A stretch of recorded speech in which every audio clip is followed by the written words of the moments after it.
Okay. Good evening.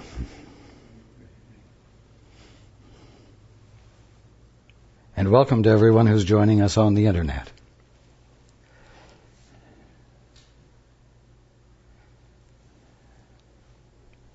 Before Paul learned how to meditate, he thought that to be conscious meant to be thinking. And that the only time that thinking wouldn't happen would be if he were unconscious, under anesthesia, or asleep. Not having had any other kind of experience beside constantly thinking while awake, he made the assumption that they were equivalent. And he had never had any contrary experience. And then he learned how to meditate. And meditation, the practice of meditation, took him into a place where he was perfectly conscious, but there wasn't a single thought streaming through his mind. And so he became free of the idea that being conscious was identical with thinking, that they were inseparable and inextricably bound, if not one and the same thing. Now, in a similar manner, Paul, along with everyone else, has grown up having the experience of consciousness being a private experience.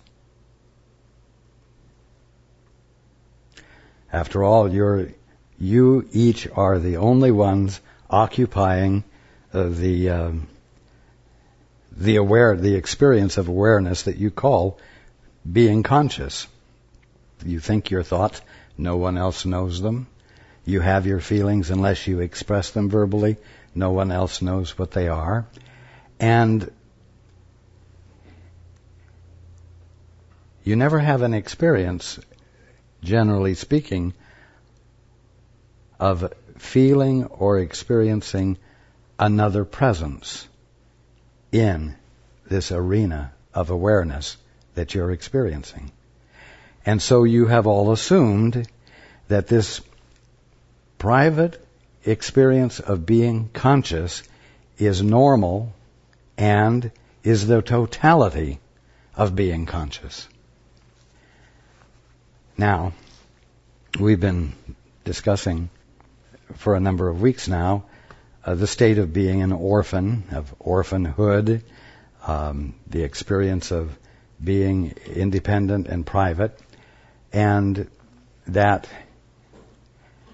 in effect, this state of orphanhood is, quote, the problem of being, unquote. And that the answer to the problem is to break the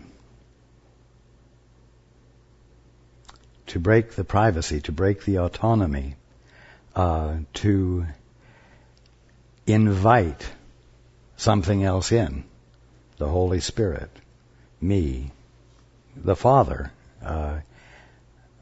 to break the act of independence that none of you knew you were engaging in.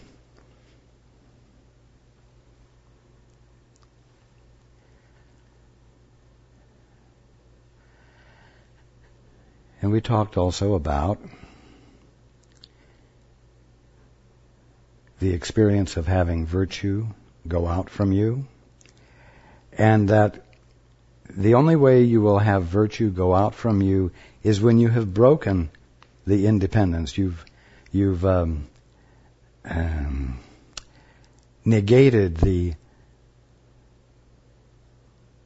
independence from your Father that you set into place and said, Father, what's the truth here? Fill me with what needs to be extended to my brother.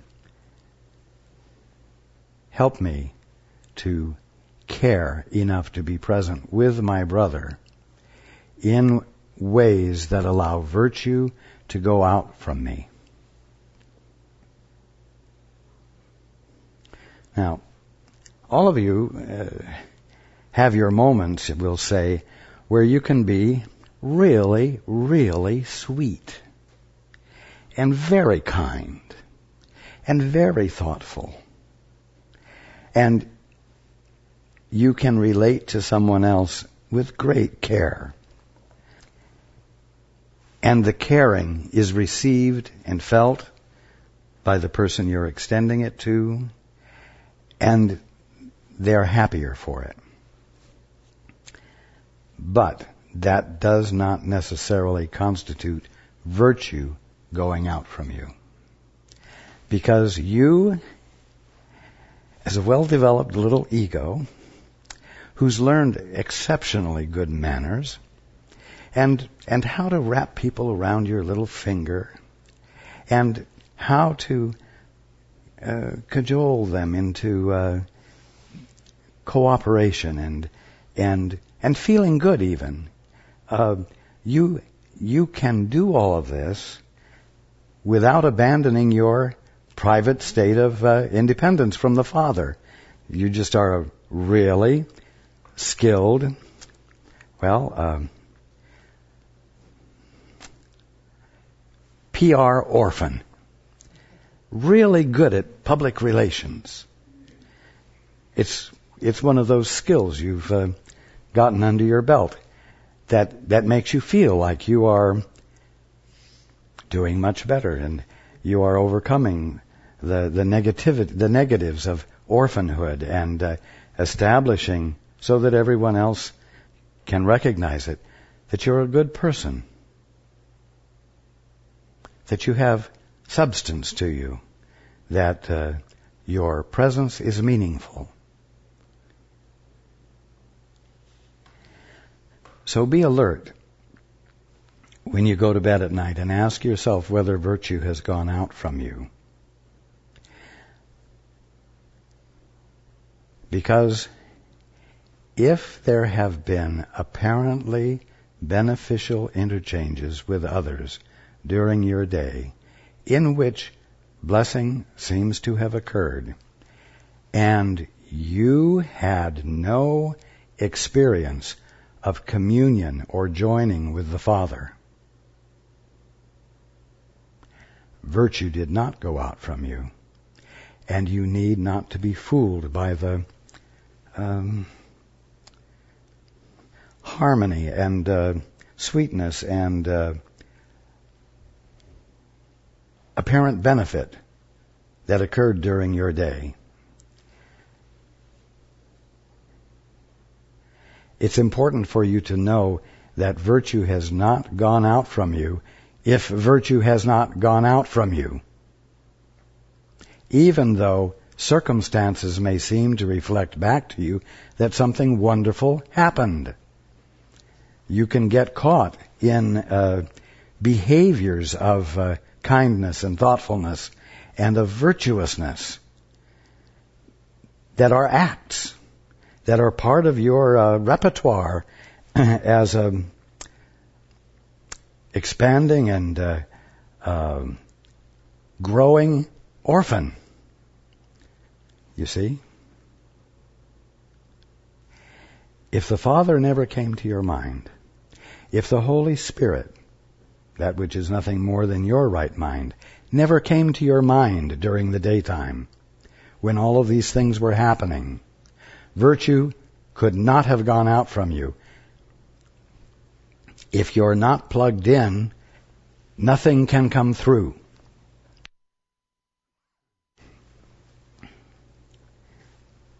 Now, before Paul learned how to meditate, if somebody had said to him, you know, you can be conscious without thinking,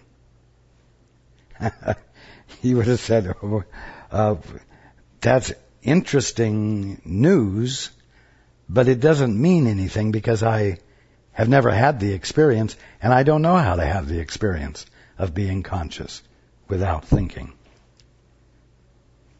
And likewise, you could all say, well, it's very interesting news that I have an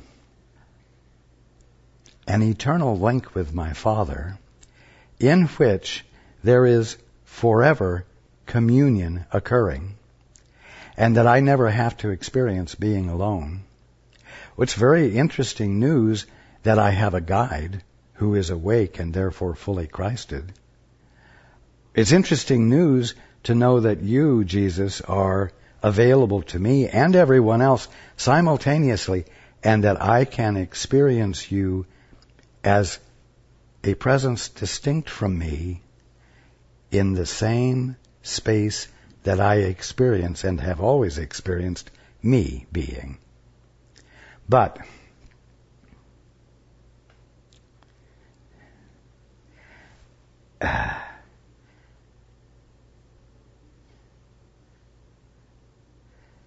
I've never had the experience. And I don't know how to have the experience. And I don't know if I want to have the experience, because it means that a lot of my fundamental premises for understanding my life and the world will have to change. If I let you in, will you leave? Or are you going to be there when I'm sitting on the toilet?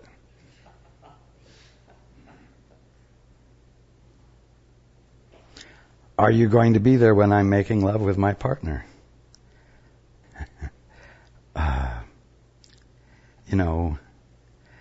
Just how undefended, just how far do I have to go in letting go of my autonomy and my independence, and my right to the privacy that I thought was, I thought it was a given. I thought it was the way life is. My mind is private. You see?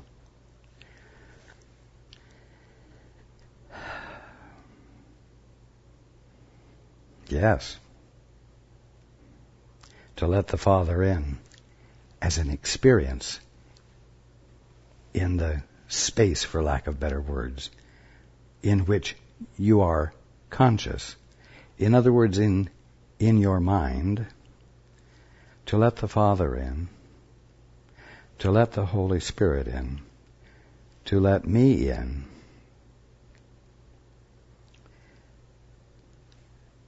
has significant life-changing meaning.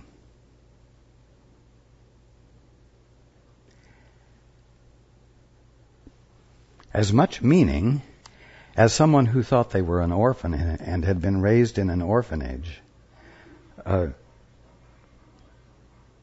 as much meaning as it would have for an orphan who had grown up in an orphanage to suddenly be confronted by a man who says that he is that child's father.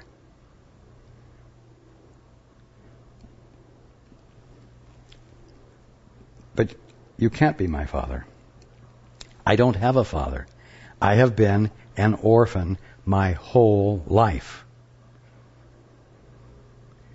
Yes, but I am your father, and circumstances caused us to become separated, and I was told that you were dead, and I didn't know that my son was living, and so I didn't search, but then I discovered that indeed I had a son, and he was alive, and so I've come. That kind of news, that the aloneness and the isolation of orphanhood involved, that kind of news causes great reorientation to have to happen.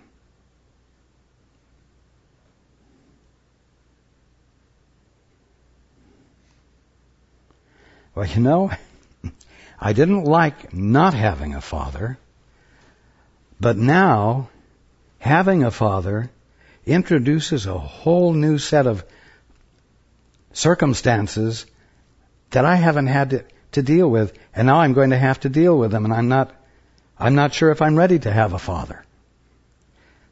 I don't, what are you going to expect of me? Are you going to want to talk 3 or 4 times a week? Are you going to want to get together and go to baseball games when I don't like to play baseball? Are you going to expect me to call you? Your showing up is throwing my life topsy-turvy.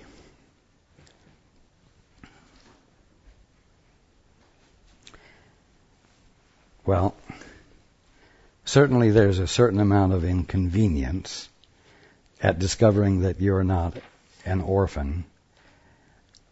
But the experience, the natural experience of family is returned to you, is returned to the orphan. Connections that it was appropriate for him to have all of his life, but which he had learned how to cope without having, are now present for him. And part of the inconvenience of the adjustment is going to involve letting that in, embracing it, and being willing to engage in communication, togetherness, relationship, you see.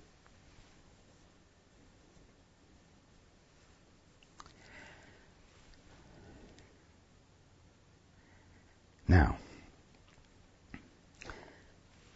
what all of this is leading up to, there's a method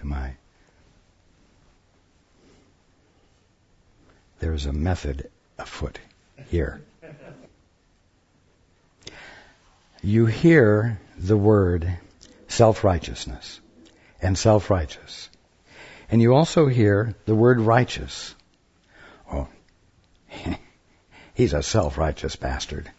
Or he's a very righteous person. And I want you to become clearer about the meaning of those words.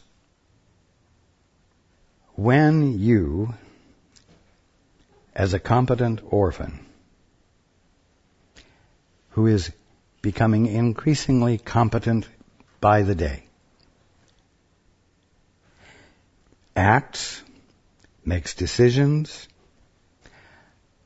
authorizes things, without ever once having any conscious awareness of connection with his source, not even thinking that he has a source,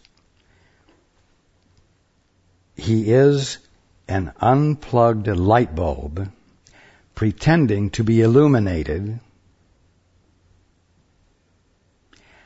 and so he is pretending to be something he isn't. You are all pretending to be something that you aren't when you're having no experience of union with your source and are running around this planet with your cord and the plug hanging from your posterior, dragging behind you, thinking that you're actually running around and doing things when actually nothing can be happening because the plug isn't plugged into the socket. That's self-righteousness, you see. It's a righteousness that is relative to capacities that you as an independent self are engaged in.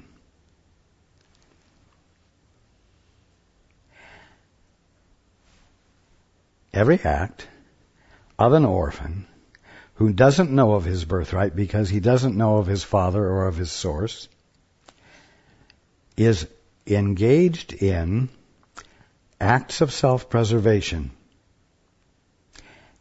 Acts of self-preservation rather than just living life, because not experiencing any birthright, not having an experience of a father, there is automatically a feeling of vulnerability. An unplugged light bulb can't help being bothered by the fact that there's no light coming forth. And so his experience is seen as one that is hostile, one that is polarized, good and bad, warring against each other. And him learning how to be a better and better good orphan, having to battle against the bad orphans. And as a result, every act is an act of defense. If every act is an act of defense, whether it's called for or not, that is offensive, isn't it? It's an expression of arrogance based upon incomplete information that will not necessarily fit the circumstances. And there will always be a willingness for everyone that orphan deals with to be used in a way that puts them at a disadvantage if it serves the ego, the orphan, who is arrogantly trying to illuminate himself without being plugged in. Self-righteousness is unpleasant because it's an act of defense. Self-righteousness is unpleasant because at the bottom line, it's an act of hate. I'm putting it strongly. But if it isn't love, it has to be not love. It has to be the opposite of love. Now, it can't be love because the orphan is incapable of embrace, because if he were to embrace and include and truly let in and relate to valuably, he would have to break his isolation. He would have to abandon his orphanhood. So, let's go to the word righteous.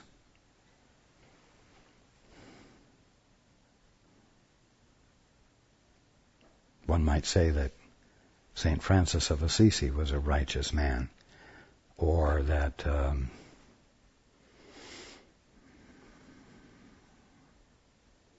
Mother Teresa was a righteous woman. When one abandons the privacy and the autonomy and the arrogance of being a self-authorizing presence, and does not lean unto his own understanding, and does not lean unto his own memory, and does not lean unto his own personally developed skills,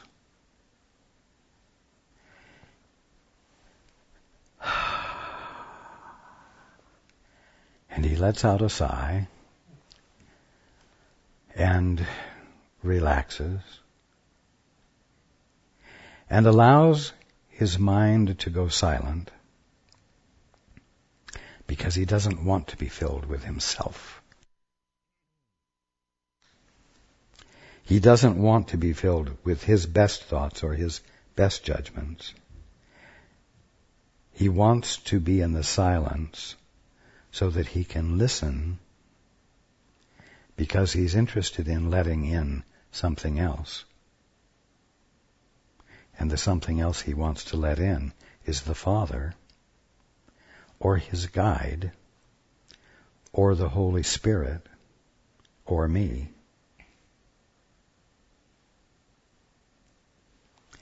He has, or she has, provided the environment in which something new can be experienced.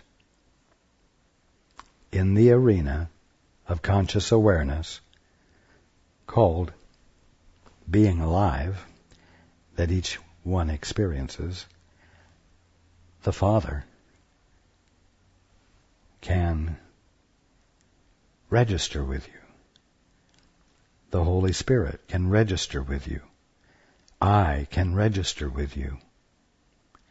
We can talk. We can relate to each other.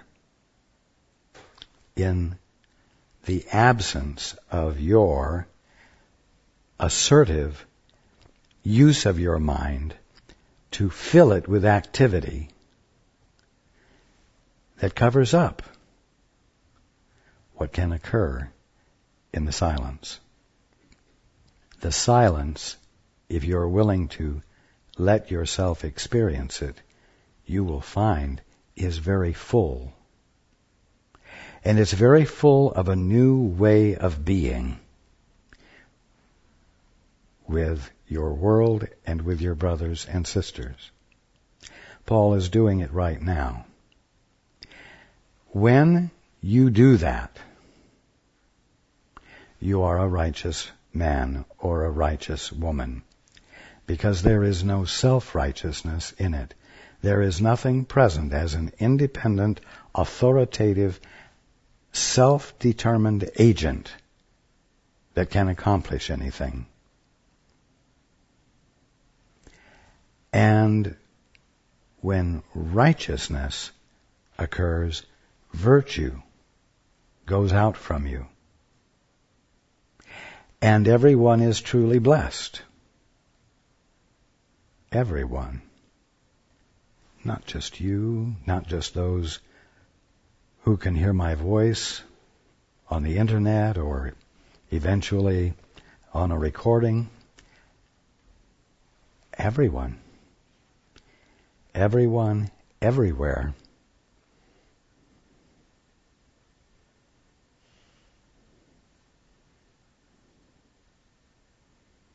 Virtue, when it goes out, touches everyone. Love, allowed to move, is an infinite movement. And those who are awake experience it, are consciously aware of it.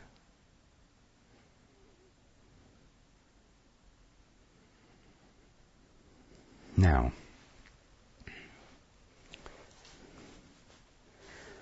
you might say, God, what hope is there for me?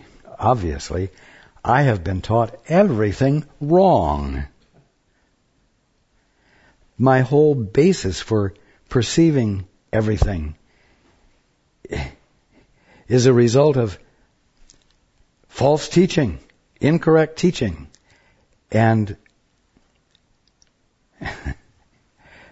it is so much a part of me that the very idea of actually experiencing someone else in the same space I'm in my mind, is inconceivable to me. And yet you're telling me that that's what's normal, and that the privacy I've been experiencing is unnatural, and that the effort I put to being private well is an attack on God, and is an attack on myself.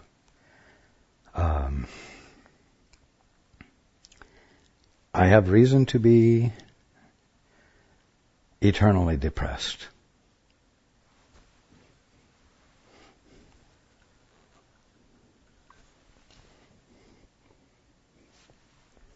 How can I possibly